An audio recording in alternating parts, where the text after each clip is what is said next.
What happens when a risk expert decides to take the biggest risk of all, which is leaving her high-powered corporate career to bet on herself? Rose Hall built a reputation of managing billion-dollar exposures in construction and insurance, but what she saw behind the scenes was the fear of innovations, that systems were too slow to adapt. It drove her to do something few risk managers ever do, which is to change the rules. This episode is not just about risk, it's about reinvention, the cost of safety, and why sometimes the most dangerous move is standing still. So let's dive into a story of courage, strategy, and the power of redefining what's worth protecting.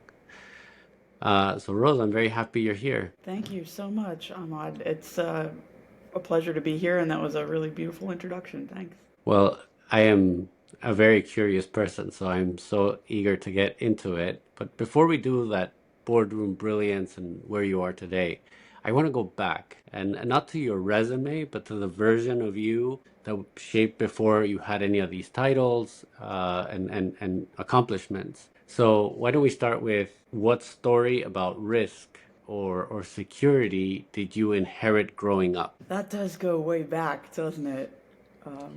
I think I've always been a little bit risk averse as a human, but always looking at all the different sides of it. So I tell a story a lot of times about one of the first moments I learned really about how to take a risk, and it was when I was in undergraduate school. And I had a favorite professor, as one usually does. And I said, I think I'm going to apply to graduate schools. And I went to a state school for undergrad. And he says, oh, that's great. Where are you going to apply? And I mentioned a couple other state schools. And he goes, well, why don't you apply to some of the bigger name schools for your major? Like the top ones, like Stanford and Berkeley and Princeton. And I was like, well, because I won't get in. And he said, for $50, let him tell you no. Application fees were $50 then. So, and I thought, well, all right, fine, $50, whatever. I sent in the application, and I ended up getting into Stanford and Princeton, and I chose Stanford. And then they gave me half a ride fellowship to entice me to go there. Well, And that experience changed my life. And so, I had this mindset of don't try if you think that it's not, well, it's really out of my league. That's really not for me. And somebody said, it's the worst they're going to tell you. No, give it a shot. And honestly, that experience at Stanford changed my life. It changed a lot about how I think about things. So I learned that risks can be bought away, so to speak, and a lot of them are worth taking, even though you didn't think of it yourself. and that's a lucky story because you started pretty early on. Someone broke that mold of, hey, just give it a shot. What if they say yes? Uh, but if they say no, you lost $50. It's a bet to take. Let's go more into something that I think it's a recurring theme that I've seen in women operating in male-dominated fields, construction, insurance. What did those early years cost you emotionally? Did you ever feel that difference, or what was it like for you? I think, the concept of unconscious bias, right? I think everybody's familiar with this term. I think I had it the opposite way. I think I never saw myself as different. I've always had a lot of male friends. I've always gotten along with a lot of men. I've always been, I was an undergraduate in engineering and whatever. And I just got used to being one of the only females in the room. And so when I got into the workplace, it looked exactly like, it just didn't look any different. And so I don't think I really even saw myself as different in the room unless someone treated me differently. And I feel I was really fortunate. I had a lot of very strong male mentors. I actually didn't have any female mentors growing up in my career. And most of the male mentors were like, were a bit dad-ish for me, or big brother-ish, and so they were kind of protective of me. And it was that was definitely that definitely changed the way I think about growing up in a male-oriented industry. Don't get me wrong, I had some Me Too moments, definitely, and they were probably more shocking because I didn't expect it, because I'd always been in this place where men were protecting me. And so when I had a Me Too moment, it took me a minute to figure out that that's what that was, you know? Yeah, Yeah. truthfully. And I think that's true for a lot of women too. We think back and we go, wait a second, that was really messed up what just happened.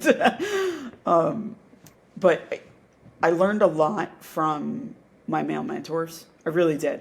And especially the ones that took me under their wing, I owe a lot to them. And I'm still friends with them to this day. Most of them are retired, but there's still some people that I text all the time because they're just they're part of my crew, or part of my tribe now. I appreciate that because I think that there's perhaps in these type of conversations, usually there's a lot of me too, or perhaps people that feel, oh, I had to armor up, or I needed to drive harder, or even I had like these judgments, or people treated me differently. But the reality is more friendly. I think in the reality is people want to help each other, and when there's someone that's smart that wants to work, that wants to prove themselves, I think you'll find more cheerleaders, people that want to help you, people that want to drive you, and mentors than the opposite. So I appreciate you saying that. Yeah, So what happened after?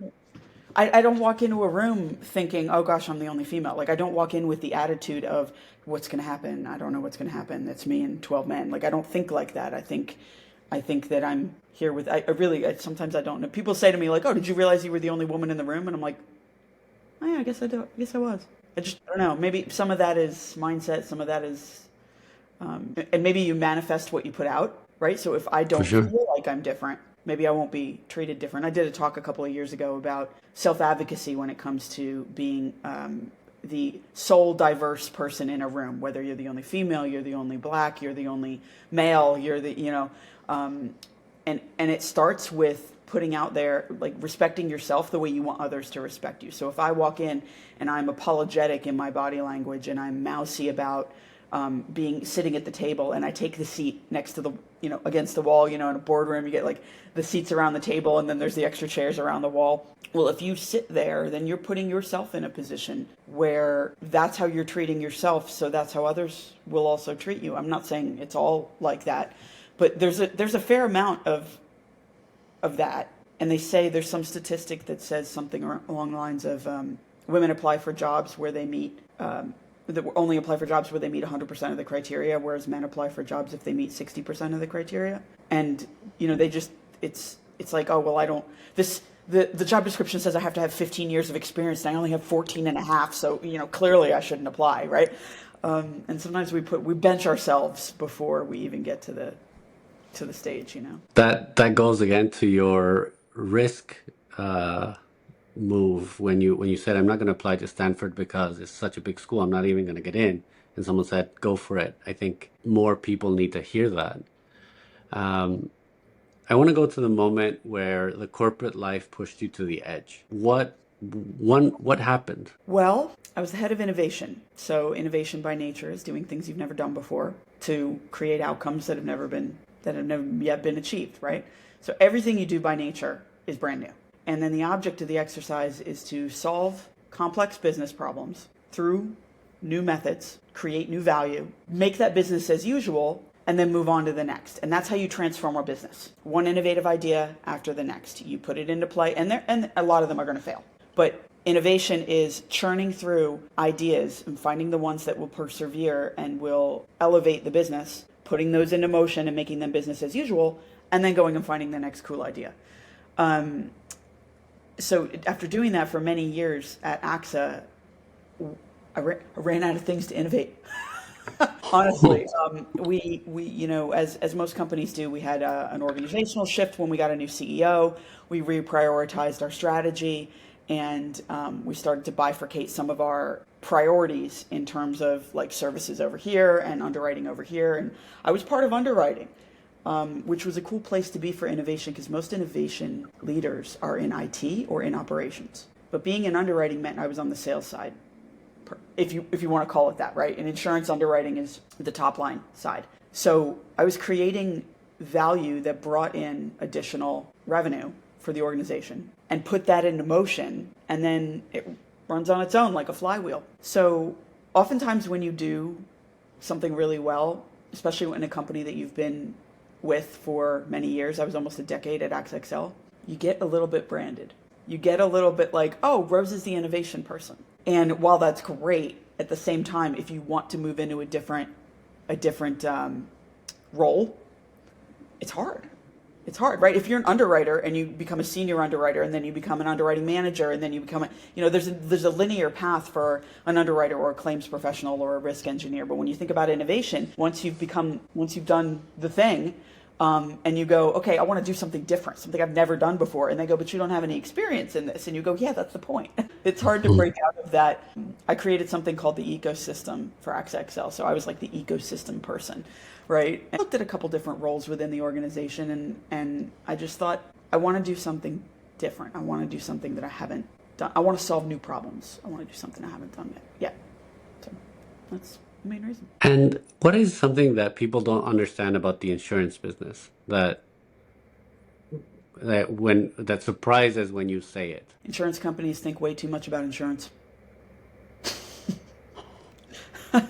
Insurance is a risk management mechanism, right? And I was a risk manager, so I sat in the seat of our clients. And risk managers don't think about insurance per se. It's like it's a tool. They think about risk. They've got a million risks. They got 99 problems, and insurance is just one of them. And they think about they don't think in terms of workers' compensation and general liability and property damage and these sort of things. They think in terms of, I've got buildings I have to protect, I have humans I have to protect, there's geopolitical issues, there's supply chain issues, there's war, there's all these other things that play into the risk for a large corporation, that when you try to distill that down to what policy am I going to purchase, that's very, very specific. And I think that the insurance industry in general focuses more on that product than they focus on risk management as a whole. And I get it. They're selling a product. The product is the paper, the insurance policy. But I think that the industry would be better served to address the risks first, be a risk management business partner that sells insurance as one of the tools to help manage risk. And I know brokers do that to some extent too, but they get paid on commission. So they're incentivized to sell insurance. That's just how it works. I think that the special sauce between an insurance company and a client is the fact that they share the risk, because the client takes on some of the risk, the insurer picks it up at a certain attachment point. So they're a business partner that when they make recommendations, they have skin in the game, which makes it different from a consultant, where a consultant can say, yeah, I think you should do this, this, and this, but if it fails, they're not on the hook for it. So I think insurers have a very special opportunity to become a risk management company that sells insurance. And I think that would be really, really sticky. But I think we're still stuck in the transactional, here's your policy, let's talk about your renewal, let's talk about your rates, let's talk about your claims. We use terms like loss control. To clients, that's their bottom line. That's profit erosion, but we call it loss control. We use different language to describe what's a financial risk for the client that jives with our insurance minds. But I'm not sure that's how the risk managers in these Fortune 500 companies really think. And do you think this problem is because insurance companies are inherently large and if they went back to the boutique format, they could be closer to clients? It's hard to say. Insurance is such an old business. And if you go back to Lloyd's, the reason they call underwriters is because somebody would literally write down a risk on a piece of paper and say, who wants it? And they'd tack it to the wall, and people would write under the risk. They would underwrite their names and be like, okay, I'll take this piece, you take this piece, you take this other piece. So it's largely, and it's categorized, insurance is categorized in the financial industry, financial services industry, right? If you're looking at a list of industries, you're searching for a job or you're, whatever, you see all these different, it's buried in the financial services industry. So it's categorized as a financial services mechanism by nature. And they've stayed true to that forever. The industry stayed true to that forever. I just think it could evolve into more of a dynamic relationship with the client. Is it because they're large? I don't know. I've seen large companies, large companies are just comprised of individual people. And individual people can tailor their services one way or another. It's how we're training them. What are you training to be? There's a movement right now, a lot of talk about the future of underwriting and what an underwriter's skills need to be going forward in order to address all the emerging risks in insurance right now. I just did a talk on it in Nashville at Insurance Innovators USA, and the whole idea is that underwriters are going to have more soft skills.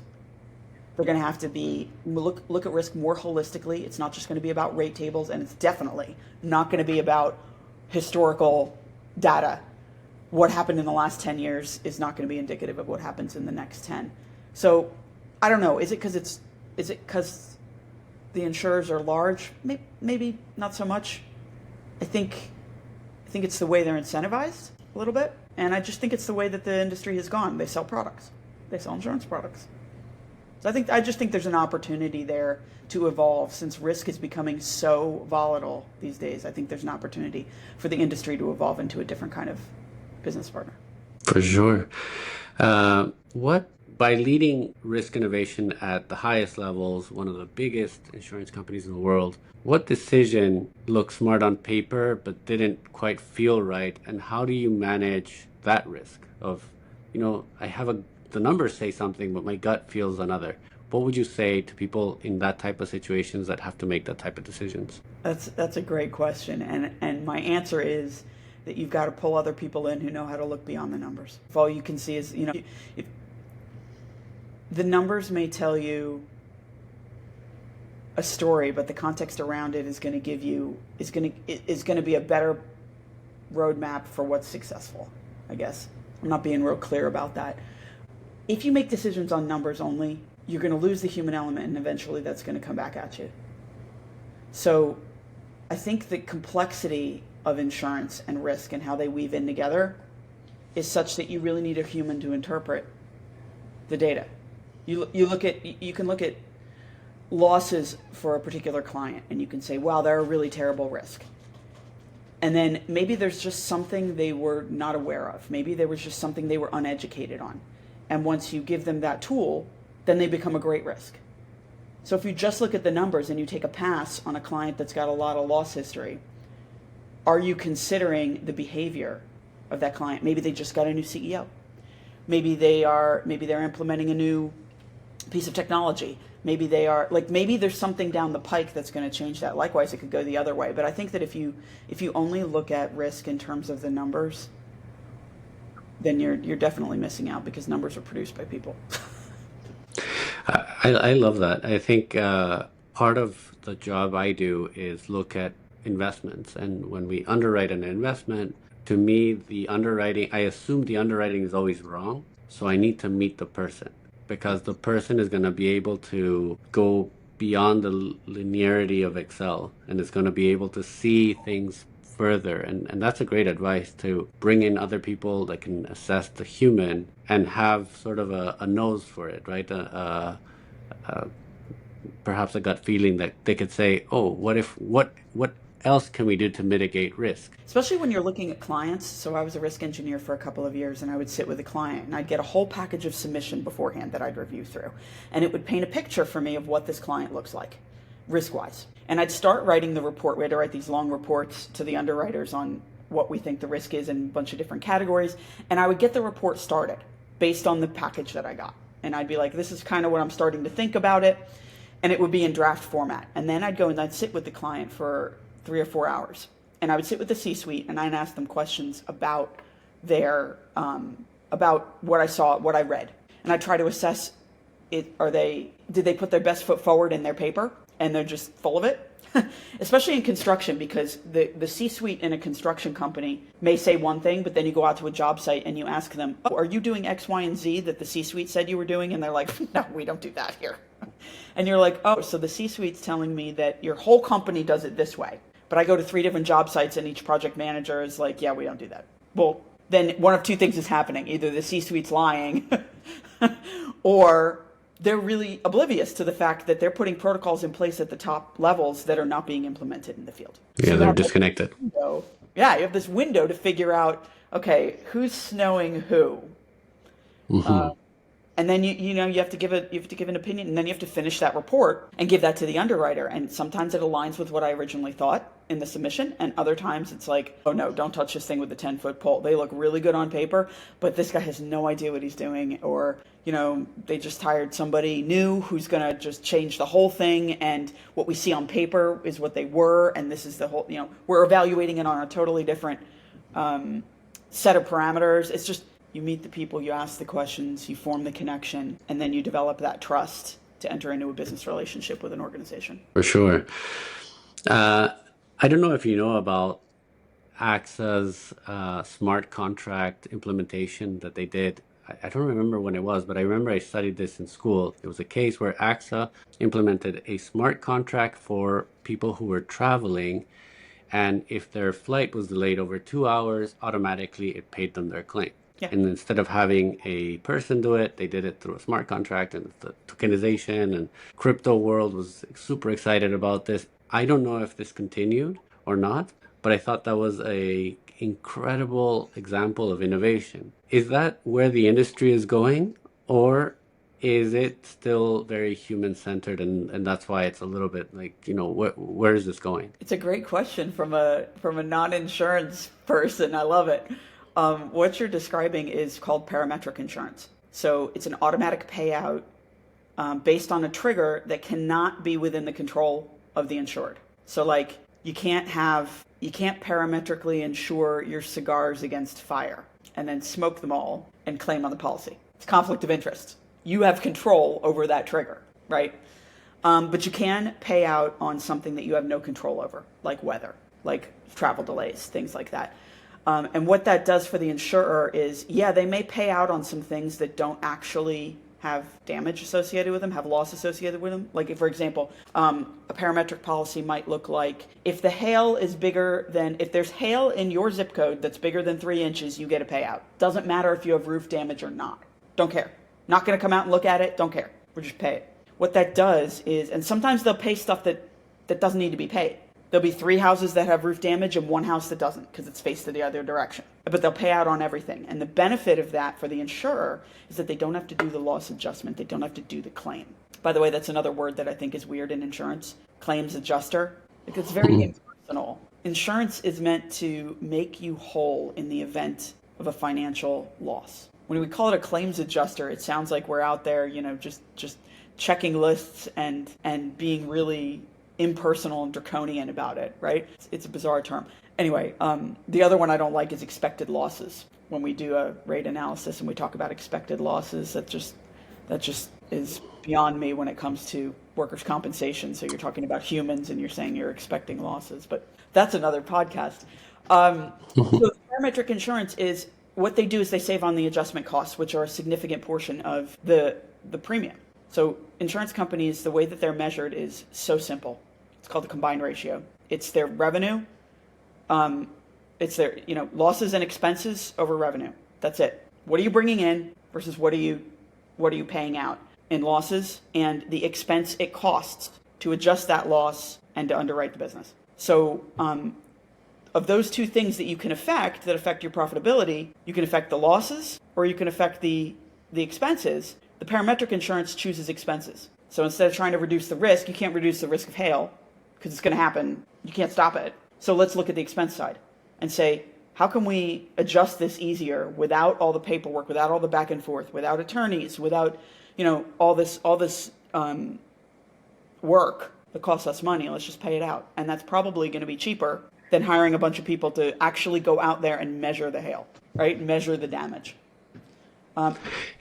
I do think that's one of the innovations that's becoming more prevalent, to answer your question more directly.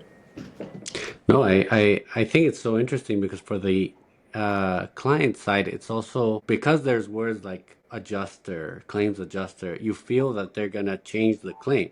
Like you feel like I'm going to have to fight because we signed this thing, but now this claim adjuster is going to come here and say, actually, did you read this last word? It says, but we don't cover XYZ. And you think, oh, I'm going to get in a fight and hire lawyers. These type of contracts become a lot more efficient in practice, and then that's why I think it's a really cool idea, and I'm glad to know that that's where we're going. Yeah, it's a lot less Let's go more. litigious.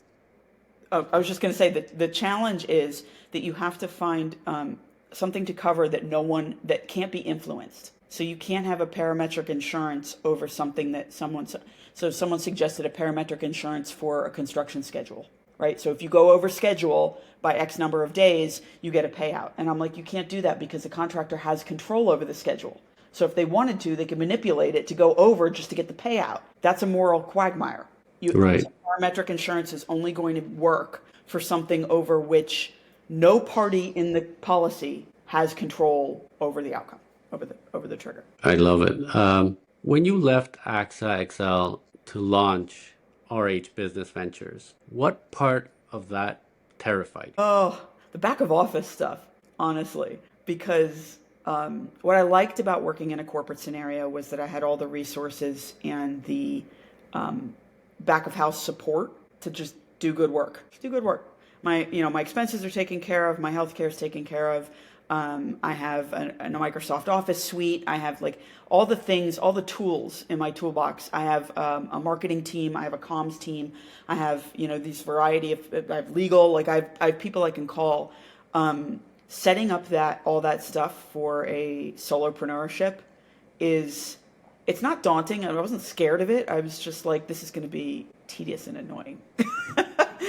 I use Google Workplace. It makes it really simple, actually. So that's worked out well. But yeah, it's the admin stuff that I don't want to distract from doing really meaningful work. So going to the meaningful work, what was the part that made you feel the most free for the first time? Well, so what I do in my consulting practice is I help innovate how risk is managed. And that is a very broad statement, but it's broad on purpose. So I want to help evolve how we're handling risks as a society. And that involves all the people in the ecosystem. So that's insurtechs, that's construction techs or property techs, that is the insurers, that's the brokers, that is the end users of these policies and these technologies. And so those are my three client personas, is the techs, the insurers, and the end users, whether that's a contractor or it's because my background's in construction, so I spend some time in that industry,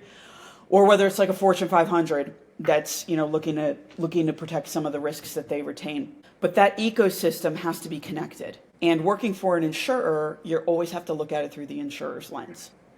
And that insurer's lens, not just a insurer. So working for AXA XL or any insurer, it's incumbent upon me to be concerned with the business results of an insurer and a particular insurer. Now, my goal is to help great innovations make their way into the insurance space and make their way into the user's hands. And I don't have to, I can give advice, but I don't have to contribute to the bottom line of any specific company, right? So I'm able to. You can change the role between the personas. Say, oh no, now I need to look at it on the lens of the user, of the consumer, of the issuer, of all these different sides, right? You play on all boards together in the grand scheme, and that's fun to me. Like the big picture evolution is really fun for me. And when I was at AXA, I got a lot of questions from brokers about what I did and how I did it, so that they could, take part in that. I got a lot of questions from other insurers, and I was like, I really can't tell you very much about it. I can tell you what's publicly available. And now just last week I had an insurer, very large competitor to AXA, come up to me at a conference and say, hey, I'd like to work with you. What does your consulting services look like? I couldn't have helped that person working at AXA because it was a direct competitor. So now I feel freer to be an advocate for whichever part of the ecosystem needs help. That's incredible because now it's exponential, right? You learn from your experience, but now you get to look under the hood of a competitor that you would have never been able to look and help them. So then you learn more, and it's just a virtuous cycle. And it's not to say that I won't take another corporate role. I may. I do like having broader impact and influence on the industry, and sometimes you do that best from a higher pedestal than being a solopreneur. So that may be in the cards, but I think that what I'm doing now is gonna prepare me for that even more, because I'm able to look at, when I was at AXA XL, going from AXA XL to another corporate role, the only insurance experience I had was at AXA XL.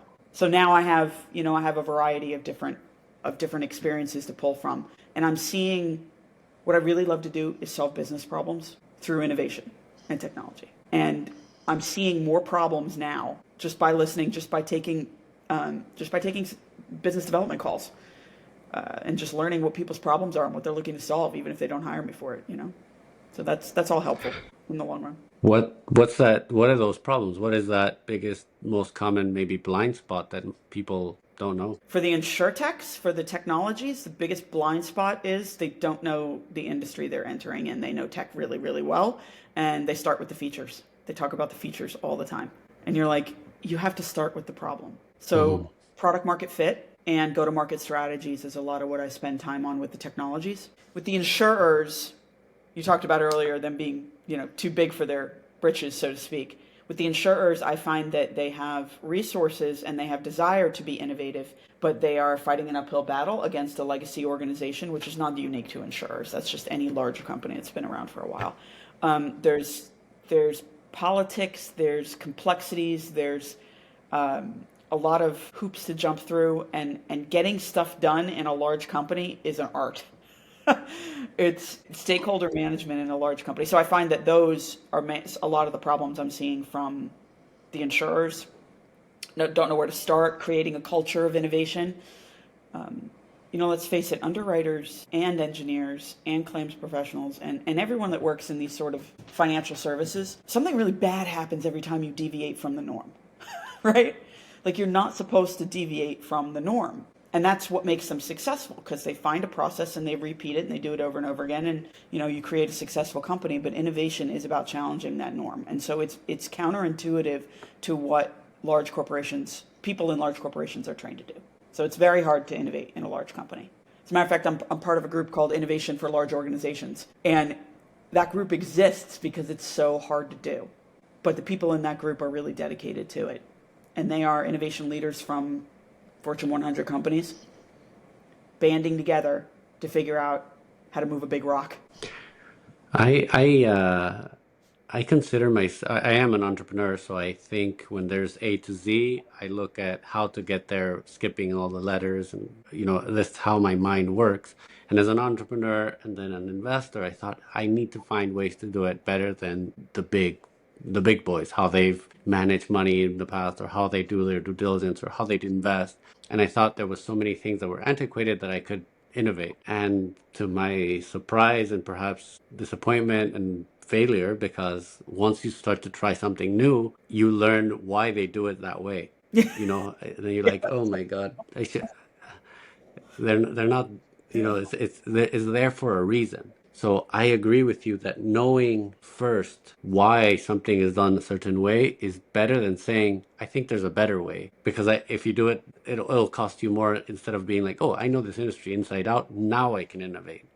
Or I've been part of big companies, so now I know how to try to steer this massive cruise, trying to pivot on a dime. It'll be very difficult, but now I know how to do it. So it's an interesting blind spot, yet and also a challenge. Yeah, and you hit on something very interesting. The first thing I do in the face of a problem is ask questions so I can learn why it's done the way it's done now. I want to know that before I start coming up with ideas. I'm not just like, hey, I've got an idea that's going to fix that. No, I want to know how you got to where you are. And if I say, what if we tried this? What happens if you try this? That's my question. Not let's try this. This is better. This is a better idea. No. My comment is, what would happen if we do this? What do you think would happen if we did this? And so my Or way, have you tried it too? Because they might have tried it. They would have been like, look at this case study. We almost went bankrupt because we did what you said, or what you're proposing. So it's also, I love that. That's something I'm going to highlight, is asking questions first, like taking your approach. yeah, if I think somebody's going the wrong direction on something, I'll never say it that way because there's probably something I don't know. So I'm not going to be like, well, that's a dumb idea, or I don't believe in that at all. My comment would be, well, tell me what's the context around that. Tell me how you got there. Help me, Yeah. bring me into the conversation so that I can understand. It doesn't sound right to me up front, but I'm probably missing something. So tell me more about that so I can really understand where you're coming from. But that's a human skill type of thing, right? That's some of the soft skills we were talking about. Is When you're coming in and you're trying to innovate, you're inherently telling people to do things differently than they've done them, which can be perceived as a little insulting, right? For Insulting, sure. challenging. People take things personally. Like when you come in to say, "Hey, Rose is coming in to solve this problem," it inherently means that you couldn't solve it yourself. So you have to combat the fact that, or address the fact that, likely the ideas you're coming in with are going to be challenged because people don't like change, but also they don't like change, especially when it's not their idea. So the best way to get people on board with a change is to ask them what they think and lead them down the path with you, next to you. Absolutely. Awesome. Absolutely. That makes a lot of sense. And it's also, I believe there's a generation of disruptors since the internet or tech companies came and disrupted, and everybody wanted to be a disruptor. But then there's old industries like insurance, like investments, that you really can't come and shake the tree that much because the system is built in a certain way that until you don't understand it, it takes complete understanding to then be able to tweak a little. Yeah, I think a couple of the Mag 7 tried to get into insurance and they were like, "Oh, just kidding. That's really scary." It's like you have to know that. Yeah, you said you have to know the full landscape in order to make a change. What happened? Let's go to like perhaps what if everything you've worked today ended, and what would be the proudest thing or moment or achievement that not a lot of people know about? Ooh, you had me until not a lot of people know about, because I would say you're talking business, professional achievement, right? It could be both, but Um, business is better. Honestly, my biggest achievement is the XXL ecosystem, but it's publicly known because we've won a bunch of awards for it. But really, it was changing the service model um, from just going out and collecting information. When you service an account, going out and collecting information and bringing it back and not giving the client feedback and just talking to the underwriter about the policy or about the account, to having a two-way conversation with the client, which is, yeah, we reviewed your account and we don't love these three things, but here's how we can help you fix those three things. And creating a service model. So the ecosystem was developed out of the technology revolution that started in the construction era, started in 2015 and beyond. And about 2017, 2018, clients started asking us when we would go to visit them, and I was a risk engineer, right? So I was going out and doing consulting for clients, and they would say, yeah, we get all your typical risk engineering stuff, but there's all this tech out there. What do we do with that? How does that affect my risk? How does that make me a better contractor? And how do I adopt it? And where do I start? And what are my peers doing? Do you have any information on that? And they're looking at us because A, we share their risk, and B, we see a cross-section of their peers that they can't ever see. So when a client says, "What do you know about tech?" and we look at each other and we go, "Not much." After a couple of those, I was like, maybe we should. Maybe we should be the first insurer to help clients bridge this technological gap, digitally transform their businesses. And this has nothing to do with insurance. But if we help them do that, we'll probably reduce their risk, but we will definitely get their brand loyalty. And they will continue to underwrite business with us, and they will continue to trust us as their business partner, and that will reap long-term benefits. So we built this program to help clients do that. We built a benchmarking service to help them figure out where they are with respect to technology. We called it the Tech Adoption Maturity Index, or TAMI for short. We built a suite. We curated a suite of technologies that we put a gold star on and said, yeah, we vetted these and we think that they're really valuable and risk reducing. And we negotiated a discount for the client. So for this suite, these 35 techs that we really like, you can use any tech you like. It's not mandated. But if you're looking for a tech and you don't want to do the due diligence yourself, here's the ones we like, and you get 20% off of them if you use those, because that's what we negotiated for our clients. And the third piece was a peer group for our clients to talk to each other.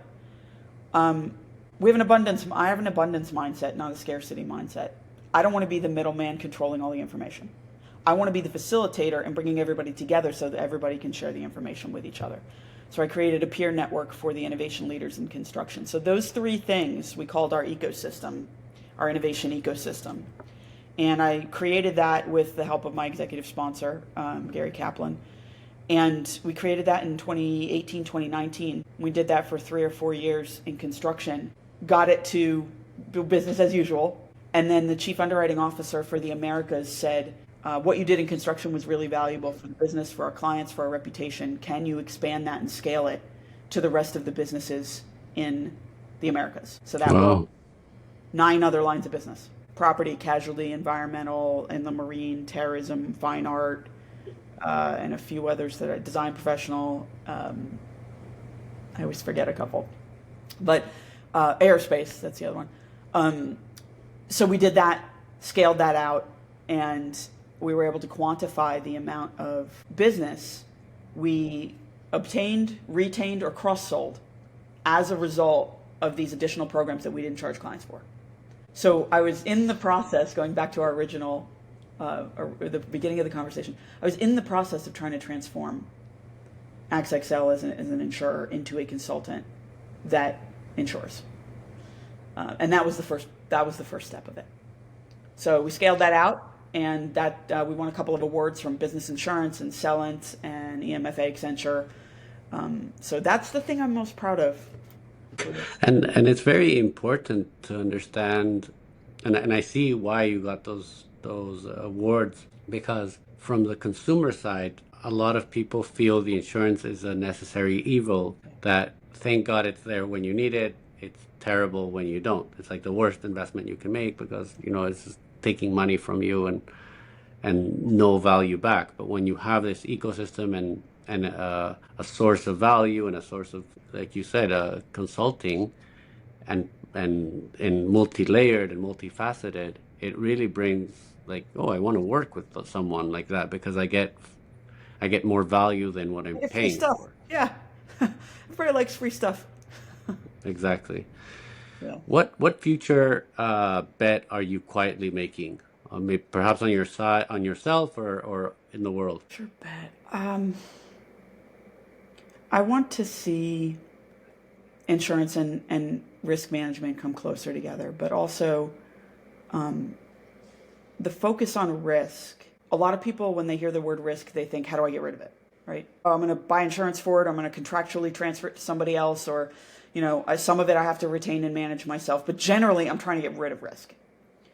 And there's profitability to be gained by taking on the right kind of risk. So the really successful risk managers are the ones that know their risk inside and out and know what they're really good at and know what they're not good at, get rid of the stuff they're not good at, transfer the stuff that they don't want to keep, and then keep the stuff that they do. And I'll give you an example. There was a contractor I sat with to do a due diligence, that report and the 4-hour meeting with the C-suite. And I said, well, what kind of projects do you focus on? And they go, oh, we only do troubled projects. And I go, what do you mean by troubled? And they were like, oh, projects that are over budget, over time, the owner's, ticked off, they've got some major problem, and the owner kicks off the last contractor and bids it out again and says, who can fix this colossal mess up? They're like, that's the project we want. And the underwriter was sitting there like her jaw was on the floor. She was like, oh my God, I don't know, right? This sounds terrible. And I asked them some more questions about it, though, as I do, right? I ask questions and I go, well, tell me more about why you're so confident that that's your sweet spot. And so we talked a bit more about it. And what I got to learn is they are really, really good at that. They know how to pick up a troubled project and make it successful. And they charge a premium for it, as one should, because it's a troubled project. They make a lot of money fixing projects, and they're really, really good at fixing projects. So this isn't actually risky for them.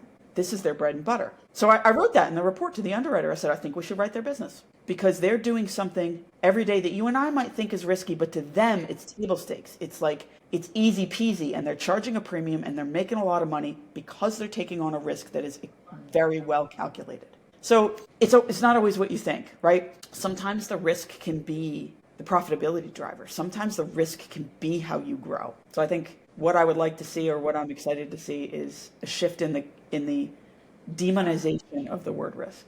It's not always a bad thing. I love it when I work on the same team with you on that, because whenever I tell an investor these are the risks, you already feel the flinch. Yeah, yeah, yeah. And you say, why are you flinching? But can we not put the word risk? And I say, what's wrong with the word risk? Risk is where the reward is. And then when they think, okay, risk is where the reward is, and then they're like, but how can we mitigate them? I'm like, do you want to mitigate your reward as well? It doesn't, it works hand in hand. And I think that's where most people misunderstand risk and do not appreciate what you said before. Understanding risk is where the reward comes. And if someone has that expertise of taking on that risk, they should be rewarded by it. Rose, this was a wonderful conversation, getting to know you, understanding this world that, like I said at the beginning, might be dry. For me, it's not dry at all. I think it's incredible. It's needed, and what you're doing with innovation in the risk space is incredibly interesting. How can people connect with you? How can we keep learning from you? And hopefully in 5 years' time, we do this again and then we learn what you're doing. I hope it's not 5 years. This stuff moves fast. Yeah, I'm available on LinkedIn. My name's pretty generic though, Rose Hall, so it may be hard to find me on LinkedIn. It's Rose-Hall-PE. But you can always find me at rhbusinessventures.com. And yeah, you can probably put my contact information in your show notes if anybody wants to I will. I wrap will. it up. I'll put it so it's very easy for people to find you and keep learning from you. Thank you again for being here. Thanks so much.